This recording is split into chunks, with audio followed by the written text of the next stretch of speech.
good. Your local grocery store is loaded with products that claim to be healthy. We all have our ways of reading or not reading nutrition labels, but we wanted to... Something you can find probably in every aisle of this store and any other grocery store is the claim 0 grams of added sugar. So we walked here, don't list sugar in that word specifically. It has apple puree concentrate, cherry puree concentrate, concentrated orange juice. If the label says 0 sugar, it must be healthy, right? That's what most people think when they reach for a soda can with a sleek black label, a protein bar that promises guilt-free indulgence, or a bottle of fruity drink that boasts no sugar added in bold letters across the front. It's the marketing magic of modern food packaging, clean fonts, light colors, and claims that whisper safe, fit, and approved. But look a little closer, and the truth gets murkier. Because 0 sugar doesn't always mean what you think it does. And depending on how often you consume these products, that misunderstanding might be doing more harm than good. Let's start with what 0 sugar actually means. According to the FDA, a product can be labeled sugar-free or 0 sugar as long as it contains less than 0.5 grams of sugar per serving. That's right, less than half a gram still qualifies as 0. Companies use this loophole all the time.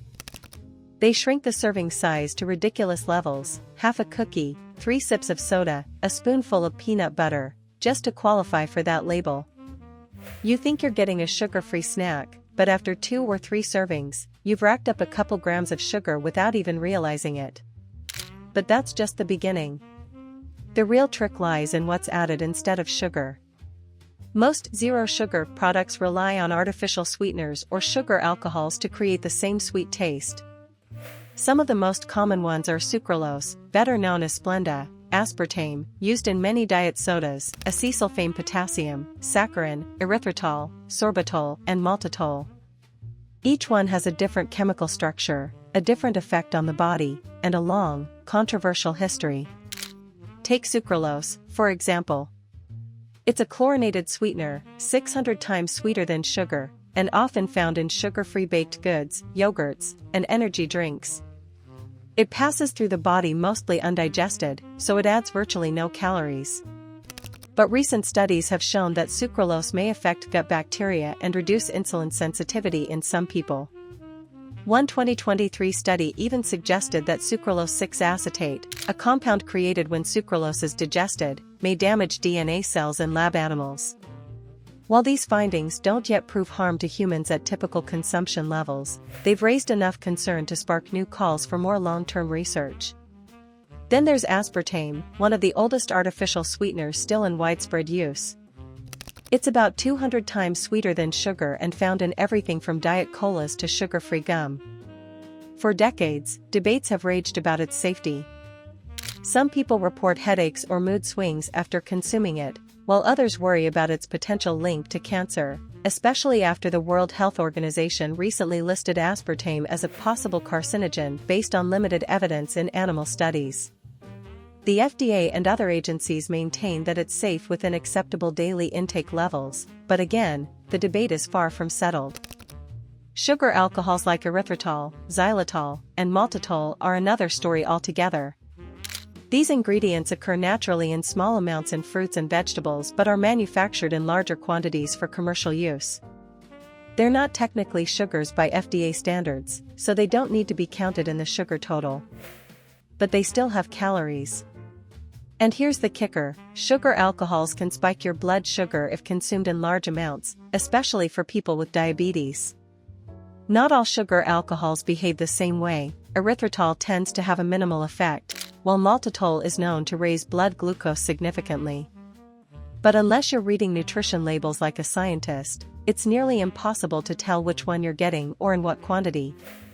And then come the digestive issues. One of the most common complaints about 0 sugar products is bloating, gas, and diarrhea. That's because many sugar alcohols, particularly sorbitol and maltitol, are fermented by gut bacteria in your colon. The result? An upset stomach and a not-so-fun bathroom trip. The more you consume, especially in energy bars, chewing gum, or low-carb snacks, the more likely you are to feel it. Some people are more sensitive than others, but for those with conditions like IBS, these sweeteners can trigger flare-ups even in small amounts. But it's not just about digestion. Some studies suggest that artificial sweeteners may confuse the body's natural response to sweetness. Normally, tasting something sweet signals incoming calories, and the body prepares to digest them. But when zero-calorie sweeteners hit the tongue, that signal is triggered, only no real sugar ever arrives. Over time, this mismatch may lead to increased hunger, cravings, and even weight gain in some people. In other words, your zero-sugar soda could be making you hungrier than the sugary version you were trying to avoid. And this brings us to one of the biggest issues of all, label manipulation. Food manufacturers know that most people don't understand nutrition labels. So they exploit the loopholes. Instead of adding sugar, they'll add ingredients like rice syrup, fruit juice concentrate, honey solids, or dextrin, ingredients that metabolize like sugar but aren't legally classified as such. That way, they keep the sugar number low while still delivering a sweet taste and insulin spiking effect. Some bars and protein snacks market themselves as zero sugar but have 15 to 20 grams of carbohydrates from things like soluble corn fiber, glycerin, or isomaltooligosaccharides. These compounds don't count as sugar under FDA rules, but they can still impact blood sugar, especially in people who are insulin resistant. And because the term net carbs isn't regulated by the FDA, companies subtract these from the total carb count to make their products appear keto-friendly or diabetic safe, when in reality they're anything but. It gets even trickier with flavored waters, energy drinks, and low-calorie juices. Some of them carry a zero sugar or no sugar added label but are packed with natural sweeteners like stevia or monk fruit. While these are plant-derived and generally considered safer than artificial alternatives, they still affect people differently. Some report a bitter aftertaste, headaches, or even allergic reactions. Plus, even natural sweeteners can reinforce your brain's addiction to sweet flavors, making it harder to cut back on sugar overall. The bottom line is this: zero sugar is not the same as healthy. It's a label that tells you almost nothing about how a food affects your body, your metabolism, or your long-term health. A zero-sugar cookie can still be loaded with fat, refined carbs, preservatives, and additives. A zero-sugar soda can still disrupt your gut, trigger cravings, or impact insulin response. And over time, chasing the illusion of guilt-free sweetness might actually sabotage your health goals. Think about it: when you see a zero sugar label, how do you react? Most people let their guard down. They believe they're making a better choice. So they drink 2 instead of 1. They eat the whole bag instead of just a few pieces. That's not moderation, that's marketing manipulation at its finest. And companies know it works. The label doesn't have to lie, it just has to lead you in the wrong direction and let your brain do the rest. There's also a psychological layer to this problem. The idea of eating something sweet without consequences appeals to everyone.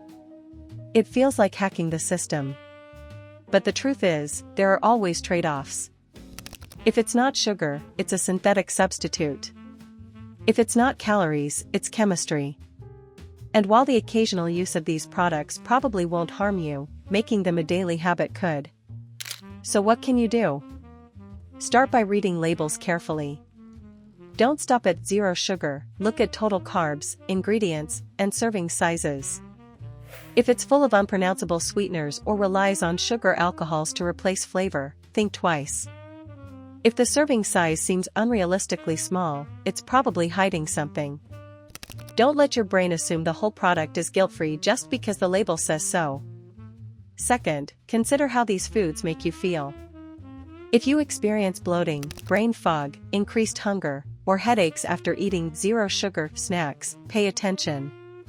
Your body might be trying to tell you that artificial sweeteners don't agree with you. Everyone reacts differently, but long-term discomfort or strange symptoms are red flags worth noticing. Third, reset your taste buds. The more sweeteners you consume, even zero-calorie ones, the more your body expects that level of sweetness. That makes natural foods like fruits and vegetables taste bland in comparison.